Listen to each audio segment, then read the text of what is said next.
Market close.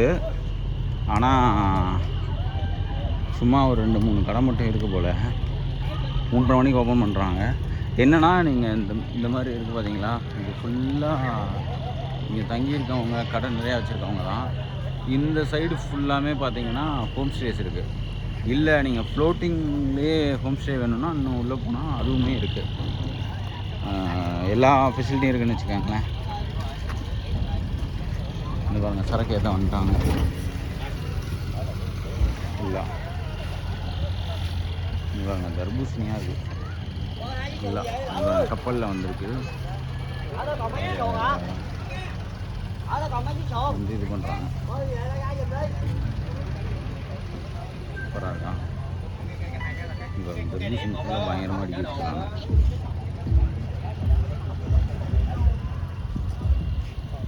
இங்கே ஆனால் கம்மி தான் இப்போது. இன்னும் உள்ளே போனால் காய்கறி மார்க்கெட் இதெல்லாம் இருக்கும். ஸோ நல்லாயிருக்கும். ஆனால் காலைல 3:30 மணிக்கு வரணும். என்ன மேட்ருனா, கத்தாவுலேருந்து சைகோன் ஹோச்சிமின் சிட்டி வந்து 5.5 மணி நேரம். எங்களுக்கு ஃப்ளைட்டு வந்து 4 மணிக்கு. ஸோ எதுக்கு, ஆனால் ஆக்சுவலாக இங்கேருந்து கத்தாவுலேருந்து எவ்ரி 1 ஹவருக்கு ஒரு பஸ் இருக்குதுன்னு சொன்னாங்கன்னு வச்சுக்கோங்களேன். சரி எதுக்கு ரிஸ்க் எடுத்துக்கிட்டு அப்படின்னு சொல்லிட்டு போய்ட்டோம். ஆனால் விசா வந்து 19ஆம் தேதி வரையும் இருக்குது. 18ஆம் தேதியே நாங்கள் ரிட்டன் டிக்கெட் புக் பண்ணிட்டோம். எப்போவுமே எந்த கண்ட்ரி போனாலும் அது ரொம்ப பெரிய மஸ்ட்டு. ஒரு நாள் ஆஃப்டர் நீங்கள் லேண்ட் ஆகுது, ஒரு நாள் பிஃபோர் வந்து டிபார்ச்சர் ஆகுறது வந்து நல்ல விஷயம். ஏன்னா எப்போவுமே வந்து பார்த்திங்கன்னா சவுத் ஈஸ்ட் நேஷனில் வந்து எப்போ மழை பெய்யும், என்ன மாதிரியான வெதர் கண்டிஷன் இருக்குன்னே தெரியாது. ஏன்னா நேற்றெல்லாம் பார்த்திங்கன்னா ஃபுகூரில் திடீர்னு மழை பெஞ்சிருச்சு. காலைல ஃபெரி எடுப்பாங்களா இல்லையான்ற ஒரு டவுட்டில் இருந்தோம். அப்படி ஃபெரி இன்றைக்கி எடுக்காமல் இருந்திருந்தால் இன்றைக்கி இங்கேயே வந்திருக்க முடியாது. இங்கே வர்றோம். ஆக்சுவலாக பார்த்திங்கன்னா ராஜ்கியா வர வரைக்கும் மழை இல்லை. அங்கேருந்து கத்தவு வரோம். கத்தவு வந்த உடனே மழை பெய்ய ஆரம்பிச்சிச்சு, ஹெவி ரெயின். ஸோ இந்த மாதிரி ஹெவி ரெயின் சுச்சுவேஷன்லாம் ஃபுகூரில் வந்து ஃபெரி எடுக்கவே மாட்டாங்க. ஸோ அந்த மாதிரி ரிஸ்க்கை அவாய்ட் பண்ணுறதுக்காண்டி தான் முக்கியமாக நம்ம வந்து அரைவல் எப்போவுமே 1 டே. இப்போது எக்ஸாம்பிள் வந்து ஃபஸ்ட்டு அன்னைக்கு உங்களுக்கு விசா கொடுத்துருக்காங்க, செகண்ட் அன்னைக்கு அரைவல் ஆகுங்க. 10th அன்னைக்கு விசா முடியுது அப்படின்னா 9th அன்னைக்கு டிபார்ச்சர் ஆகுங்க. அதுதான் பெஸ்ட்டு. ஏன்னா ஒரு நாள் தள்ளி போகுது அப்படின்னா கூட ஃப்ளைட் டிலே, ஏதோ ஒரு சுச்சுவேஷனால், நேச்சுரல் கெலமிட்டியால் ப்ராப்ளம் ஆகுதுங்கும்போது எந்த இஷ்யூவும் வராது. ஏன்னா எப்போவுமே அடுத்தடுத்த கண்ட்ரிக்கு ஈஸியாக விசா கிடைக்கிறதுனாலும் சரி, நீங்கள் ரெகுலராக ட்ராவல் பண்ணணும், உங்களுக்கு விசா ரிஜெக்ஷன் ஆகக்கூடாதுன்னா மொதல் ரூல்ஸே தான். நீங்கள் இதுக்கு முன்னாடி, ஏன்னா நிறையா கண்ட்ரி விசா ப்ராசஸ் பண்ணும்போதே கேட்பாங்க, இதுக்கு முன்னாடி எந்தெந்த கண்ட்ரி விசிட் பண்ணியிருக்கீங்கன்னு சொல்லி. அப்போல்லாம் அந்த இதெல்லாம் நீங்கள் ஸ்கேன் பண்ணி அனுப்புவீங்க உங்கள் பாஸ்போர்ட்டை. அந்த மாதிரி சுச்சுவேஷனில் என்ன நடக்கும்னா, இந்த மாதிரி டிலேடு சுச்சுவேஷனு, இல்லை டீபோர்டேஷன்னு, இல்லை டு நாட் லேண்டு, இந்த மாதிரி சீல்லாம் இருந்துச்சுன்னா அது வந்து நெகட்டிவ் இம்பேக்ட் ஆகிரும். அவன் வந்து விசா வந்து ரிஜெக்ட் பண்ணுறதுக்கான பாசிபிலிட்டிஸ் வந்து ரொம்ப அதிகம்.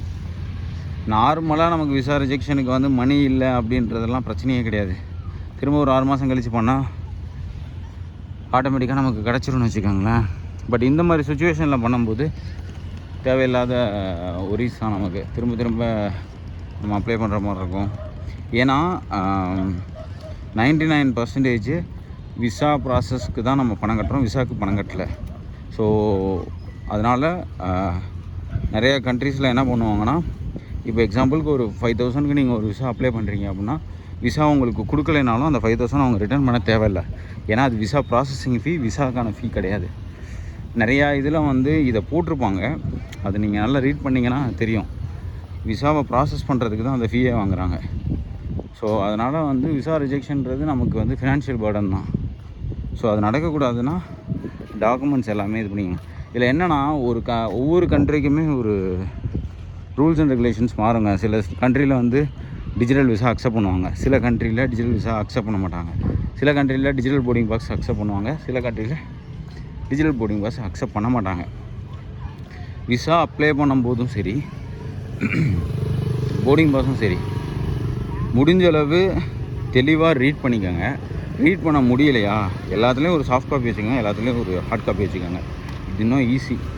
ஏன்னா நம்ம வந்து அவ்வளோ செலவு பண்ண போகிறோங்கும்போது வெறும் 100 200 அந்த இடத்துல பார்க்குறதுல இது இல்லை. அதை நீங்கள் எடுத்துகிட்டு வர்றது பெஸ்ட்டு. ஏன்னா நாங்கள் வந்து மலேசியாவுக்கு எல்லாமே டிஜிட்டல் அப்ரூவ் பண்ணுவாங்க. ஆனால் நாங்கள் ஹார்ட் காப்பியும் எடுத்துகிட்டு வந்திருந்தோம். வியட்நாமில் டிஜிட்டலே கிடையாது. ஸோ இங்கே ஹார்ட் காப்பி ஹெல்ப் பண்ணிச்சு. ஆனால் இந்தியாவில் ஆக்சுவலி நம்ம டிஜிட்டல் இந்தியான்னு சொல்கிறோம். அங்கே வந்து விசா வந்து ஹார்ட் காப்பி தான் ஒத்துக்கிறாங்க, சாஃப்ட் காப்பியே ஒத்துக்கிறது கிடையாது.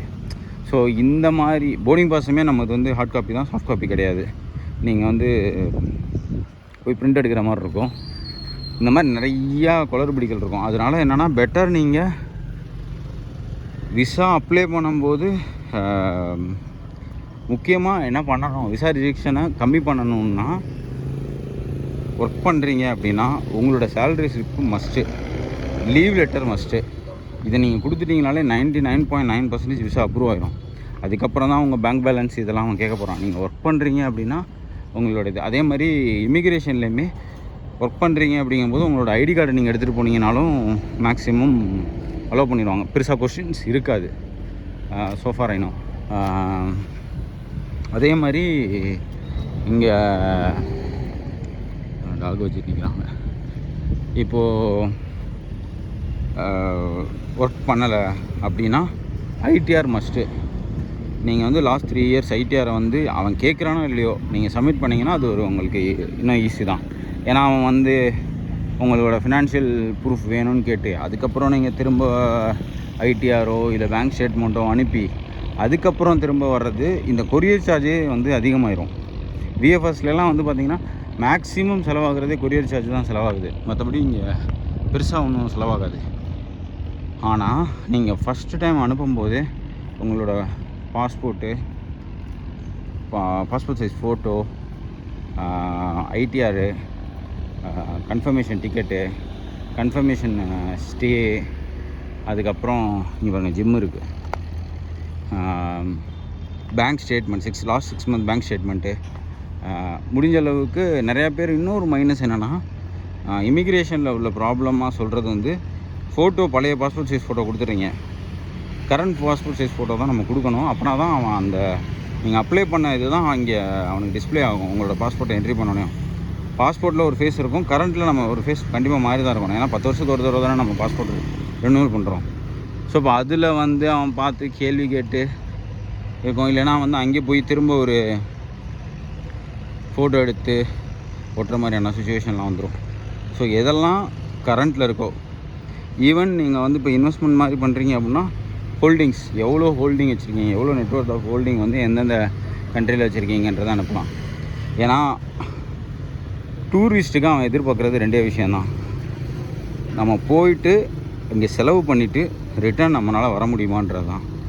அதிகபட்ச இமிக்ரேஷன் ஆஃபீஸரோட வேலையே என்னென்னா ஃபால்ஸ் டூரிஸ்ட்டுன்ற பேரில் ஃபால்ஸாக வந்து இந்த டேட்டாஸ்லாம் வச்சுக்கிட்டு அங்கே போய் வேலை தேடுறது. இந்த மாதிரியான பிரச்சனைனால தான் வந்து அவங்க இமிக்ரேஷன் ஆஃபீஸர்ஸ் அவ்வளோ கொஷின்ஸ் கேட்குறதே. இந்தியாவில் கொஞ்சம் வேணும்னு திமிராக கேட்குறாங்க சிங்கிளாக வர்றதுக்கு. உலகத்தில் எல்லோரும் தான் பேக் பேக்கிங் பண்ணுறாங்க. இந்தியன்ஸில் மட்டும்தான் பேக் பேக்கிங்னு சொன்னாலே வந்து கொஞ்சம் தெனாவட்டாக கேள்வி கேட்குறாங்க. மற்ற எல்லா கண்ட்ரிலுமே நம்மக்கிட்ட இந்த ப்ரூஃப் எல்லாமே இருக்குது, பிரிண்ட் அவுட்டடாகவும் இருக்குது, டிஜிட்டலாகவும் இருக்குது. அப்படிங்கும்போது அவன் எதுவுமே சொல்ல. ஏன் நான் சொல்கிறேன்னா சென்னை இமிக்ரேஷனில் எங்களை ஓவராக கேள்வி கேட்டாங்க. அது கேள்வியே வந்து நம்மளை இரிட்டேட் பண்ணுற மாதிரி இருந்துச்சுன்னு வச்சுக்கோங்களேன். ஏன்னா எங்களோட நம்ம ஃபாரின் போகிறோம், நம்ம ட்ரிப்பு போகிறதுனால தான் இமிக்ரேஷன் ஆஃபீஸருக்கு முதல்ல வேலையே இருக்குது. ஆனால் மலேசியாவில் அவன் ஒன்று தான் கேட்டான், நீங்கள் வந்து டிரான்சிட்டாக டூரிஸ்டான்னு கேட்டான். டிரான்சிட் இல்லை, நாங்கள் டூரிஸ்ட்டு தான் அப்படின்னோம். அப்படியா, எம்டாக் கொடுங்கன்னா எம்டாக் கொடுத்தோம். இங்கேருந்து எங்கே போகிறீங்க அப்படின்னு தான் கேட்டால். நாங்கள் வியட்நாம் போகிறோன்னு சொன்னோம். அவன் எதுவுமே சொல்ல. 30 days கொடுத்தான். ஆக்சுவலாக நாங்கள் 3 days தான் கேட்டோம். எவ்வளோ நாள்னு கேட்கும்போது 3 days கேட்டோம். அவன் வந்து 30 days எங்களுக்கு விசா கொடுத்தான். வியட்நாம்லேயுமே என்னென்னா எதுவுமே கேட்கல. என்னோடய பாஸ்போர்ட்டை பார்த்தாரு. பாஸ்போர்ட்டை பார்த்துட்டு ஆட்டோமேட்டிக்காக விசா கேட்டார். விசா கொடுத்தோன்னே என்ட்ரி பண்ணிட்டாங்க. வெரி சிம்பிளான விஷயம். நீங்கள் எந்த கண்ட்ரி போனாலும் இதுதான் சுச்சுவேஷன் வச்சுக்கோங்களேன்.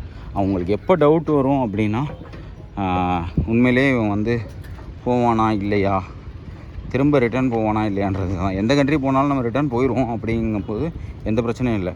ஃபஸ்ட் இன்னொன்று என்னென்னா, நமக்கு வந்து பெரும்பாலும் எப்போ ப்ராப்ளம் வரும்னா முதல்ல ட்ராவல் பண்ணும்போது தாங்க இந்த ப்ராப்ளம் வரும். ரெகுலராக நம்ம ட்ராவல் பண்ண ஆரம்பிச்சோன்னு வச்சுக்கோங்களேன், அவனுக்கே தெரிஞ்சிடும். ஏன்னா ஒரு கண்ட்ரியோட ஈஸியஸ்ட் வே ஆஃப் எக்கனாமியும் சரி, ஈஸியஸ்ட் வே ஆஃப் இன்ஃப்ளேஷனும் சரி, எதில் அதிகமாக வரும்னா டூரிஸ்ட்டில் தான் வரும். நம்ம வந்து இங்கே ஸ்பெண்ட் பண்ணுறது வந்து அவனோட ஜிடிபி அந்தளவுக்கு பூம் பண்ணும். ஸ்ரீலங்காவோட மெஜாரிட்டியான ஜிடிபி வந்து டூரிஸ்ட்லேருந்து தான் வந்தது. இந்த மாதிரி நிறையா கண்ட்ரிஸ் இருக்குது டூரிஸ்டம் மட்டுமே நம்பி. ஸோ அதனால் வந்து டூரிஸ்ட்டை வந்து அவ்வளோ வெல்கமிங்காக பண்ணுவாங்க. இன்றைக்கி வியட்நாமே பார்த்திங்கன்னா இந்தியாவுக்கு வந்து 10 இயர்ஸ் கோல்டன் விசாலாம் கொடுக்குறாங்க டூரிஸ்ட்டுக்கு. காரணம் என்னென்னா, இந்தியன்ஸ் வந்து வியட்நாமை லைக் பண்ணுறாங்க.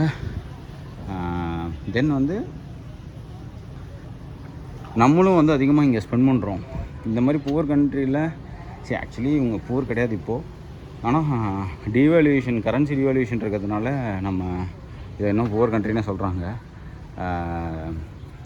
ஸோ இந்த மாதிரி கண்ட்ரீஸில் நம்ம அதிகமாக ஸ்பெண்ட் பண்ணுறது வந்து அவங்களுக்கு easy of way of getting GDP growth. அதனால் வந்து நமக்கு கொடுத்துட்டே தான் இருப்போம் விசா வந்து நீங்கள் எத்தனை தடவை கேட்டாலும். ஸோ எந்த இடத்துலையுமே டூரிஸ்ட்டை வந்து அப்யூஸ் பண்ண மாட்டாங்க பெரும்பாலும். சில கண்ட்ரியில் ரிபல்ஸ் மூலமாக வர அப்யூசஸ் மட்டும்தானே தவிர, மற்றபடி அதுவுமே பார்த்திங்கன்னா கவர்மெண்ட்டுக்கும் அவங்களுக்கும் உள்ள பிரச்சனையே தவிர நமக்கான பிரச்சனையே கிடையாது. ஸோ அவங்களையுமே நம்ம வந்து தப்பு சொல்ல முடியாது. ஏன்னா நம்ம அந்த கண்ட்ரியில் வளரல, நம்ம அந்த கண்ட்ரியில் இருக்கவும் செய்யலை. பட் பொதுவாக என்ன சொல்லுவேன்னா, வர்ற டூரிஸ்ட்டு அதை கரெக்டாக மெயின்டைன் பண்ணாலே போதும். எந்தெந்த இடத்துல எப்படி பிஹேவ் பண்ணணும், அவங்களோட லா என்ன, லாவை மிஸ்யூஸ் பண்ணாமல் பண்ணோம். இப்போ நாங்கள் வந்து ஃபுகுவில் வந்து பைக் ரைடு எடுத்து போனோம். லைசன்ஸ் இருந்துச்சு, ஸோ பைக் கொடுத்தாங்க. 40 கிலோமீட்டர் ஸ்பீட் ஃபாலோ பண்ணோம். ஏன்னா சொல்லியிருந்தாங்க எங்களோட லாப்படி 40 கிலோமீட்டர் ஸ்பீடு தான் ஃபாலோ பண்ணணும்னு சொல்லி, சிக்னலை ரெகுலராக ஒபே பண்ணணும்னு சொன்னாங்க. ஸோ நாங்கள் ஒபே பண்ணோம். ஸோ எங்களுக்கு எந்த பிரச்சனையுமே இல்லை. ஸோ இந்த மாதிரி எந்த கண்ட்ரிக்கு போனாலும் அந்த கண்ட்ரியோட ரூல்ஸை ஃபாலோ பண்ணுங்கள், அவங்களோட சிஸ்டத்தை ஒபே பண்ணுங்கள். பீப்புளை வந்து வெல்கமாக பாருங்கள். அவங்கனால தானே இந்த கண்ட்ரி இருக்குது. ஸோ ஏன்னா அவங்க புவர்ன்றதுனால அவங்கள இது பண்ணாதீங்க. சில கண்ட்ரியில் புவர் கண்ட்ரியில் ஏமாற்ற தான் செய்வான் டூரிஸ்ட்டை. ஏன்னா நம்ம டூரிஸ்ட்டு, ஸோ நம்ம வந்து பேமெண்ட்டு அதிகமாக வச்சுருப்போம், நிறைய செலவு பண்ணுவோம் அப்படின்ற தாட் நிறைய பேருக்கு இருக்குது. இன்னும் வந்து பட்ஜெட் டூரிங் பற்றியெல்லாம் நிறைய பேருக்கு தெரியலை. பேக் பேக்கர்ஸ் பற்றி நிறைய பேருக்கு தெரியல. அவங்கள பொறுத்தளவுனா டூரிஸ்ட்டு நிறையா காசு இருக்கும், நம்ம அவங்கக்கிட்டேருந்து 5-10 எக்ஸ்ட்ரா வாங்கிக்கலாம் அப்படின்ற தாட் இருக்கும். ஸோ அதுவுமே தப்பே கிடையாது. இந்தியாவில் இன்னமுமே அதை பண்ணுறோம். நம்ம மாதிரி ஆளுக்கு வந்தால் ஒரு ரேட்டு, ஃபாரினர் வந்தால் ஒரு ரேட்டுன்னு நிற்கிறோம்ல, சேம் விஷயம் தான் இங்கே எல்லாத்துலேயுமே பண்ணுறாங்க. ஸோ அதையுமே நம்ம அக்செப்ட் பண்ணி தான் ஆகணும். இங்கே அவங்கக்கிட்ட போய் பேசி எனக்கு லோக்கல் ரேட்டு தான் வேணும்னு சொன்னால் அதை அக்செப்ட் பண்ணிக்கிற பீப்புள் நிறையா இருக்காங்க வியட்நாமில். ஸோ உங்களுக்கும் பட்ஜெட்டான விஷயங்கள் எல்லாமே கிடைக்கும். தென் என்னென்னா, எந்த கண்ட்ரிக்கு போனாலும் கரெக்டாக கிளம்பிடுங்க, கரெக்டாக அரைவல் ஆயிருங்க. விசாவை மிஸ்யூஸ் பண்ணாதீங்க. எல்லா கண்ட்ரியோட போலீஸும் இந்தியன்ஸ்க்கு சொல்கிறது என்னென்னா, உங்கள் ஆளுங்க வந்து டூரிஸ்ட் விசா எடுத்துகிட்டு வந்து இங்கே வேலை பார்க்குறாங்க, அப்ஸ்காண்ட் ஆகிடுறாங்க அப்படின்றதான். இது என்ன பிரச்சனையாக உருவாகுது அப்படின்னா, அவங்களுக்கு வந்து இப்போ என் பேர் தெரியுதுன்னா அவங்க வந்து இவன் வந்தான் இப்படி அப்ஸ்காண்ட் ஆகிட்டான்னு சொல்லுவாங்க. பொதுவாக அவங்கள பொறுத்தளவு அவங்க எல்லாருமே இந்தியன்ஸ் தான். ஸோ அதனால் நம்மளோட கண்ட்ரியோட நேமும் ரொம்ப பெருசாக டேமேஜ் ஆகுது. நீங்கள் யூரோப்லாம் போனீங்க, ஜப்பான் போகிறீங்க, அமெரிக்கா போகிறீங்கன்னா நிறையா கண்ட்ரியில் நம்மளை வெல்கமே பண்ணக்கூடாதுன்ற தாட் இருக்கிறதுக்கு ரீசன் என்னென்னா இந்த அப்யூசிவ் தான். நம்ம ப்ராப்பராக டூரிசம் பண்ணோன்னா நமக்கு கொடுக்குற வெல்கம் வந்து வேறு யாருக்குமே கிடையாது. ஏன்னா நம்ம டெமோகிராஃபிக்காக சைனாக்கு அப்புறம் நம்ம தான். ஆனால் இன்றைக்கி நம்ம தான் நம்பர் 1ன்னு வச்சுக்கோங்களேன். ஸோ இவ்வளோ பீப்புள் இருக்க கண்ட்ரிலேருந்து நம்ம வர்றோன்றதுனால நமக்கு விசா கொடுத்தாலே அவங்களோட ஜிடிபியில் 1/3 எடுத்துடுறாங்க. அந்தளவுக்கு நம்ம ஆளுங்க வந்து இங்கே ஸ்பெண்ட் பண்ணுறாங்க. ஏன்னா நான் பார்த்த வரைக்கும் வியட்நாமில் 3 days 4 daysக்கு மினிமம் 40,000 50,000 ஸ்பெண்ட் பண்ணுறவங்க தான் அதிகம். நான் வந்து இங்கே வியட்நாமில் இந்த 1 வீக்கில் பார்த்ததுலேயே சொல்கிறேன். 1 வீக்குக்கு 50,000, 3 daysக்கு 50,000, அப்புறம் ஃப்ளைட் டிக்கெட்டு இதெல்லாம் பார்த்திங்கன்னா எங்கேயோ போகுது அதோட கன்சம்ஷன் வந்து. ஸோ இவ்வளோ நம்ம செலவு பண்ணுற ஆளுங்களுக்கு வந்து ஏன் வெல்கமிங் நிறைய இடத்துல கிடைக்க மாட்டேங்குதுன்னா, சில பேர் இதை வந்து எக்ஸ்ப்ளாய்ட் பண்ணுறது தான். ஸோ இனிமேல் அதை பண்ணாதீங்க. வாங்க எல்லா கண்ட்ரியும் எக்ஸ்ப்ளோர் பண்ணுங்கள். பட்ஜெட்டில் ரொம்ப சூப்பராக எல்லா கண்ட்ரியுமே ட்ரிப் போக முடியும். ஸோ இது இந்த கெத்தாவுலேருந்து நாங்கள் இன்றைக்கி நைட்டு கிளம்பிடுவோம். நாளைக்கு ஹோச்சிமின் போகிறோம். நாளைக்கு ஈவினிங் வந்து எங்களுக்கு ஃப்ளைட்டு. ஸோ அங்கேருந்து மலேசியாவிலேருந்து சென்னை ஒரே பிஎன்ஆர்ன்றனால எங்களுக்கு செக்கிங் கிடையாது. டேரெக்டாக போயிட்டே இருக்க வேண்டியதான். 18th அன்னைக்கு நைட்டு 11 o'clock சென்னை வந்துடும். அவ்வளோதான். நல்லா என்ஜாய் பண்ணோம். வாங்க வியட்நாம் நல்லா என்ஜாய் பண்ணோம். தேங்க்யூ.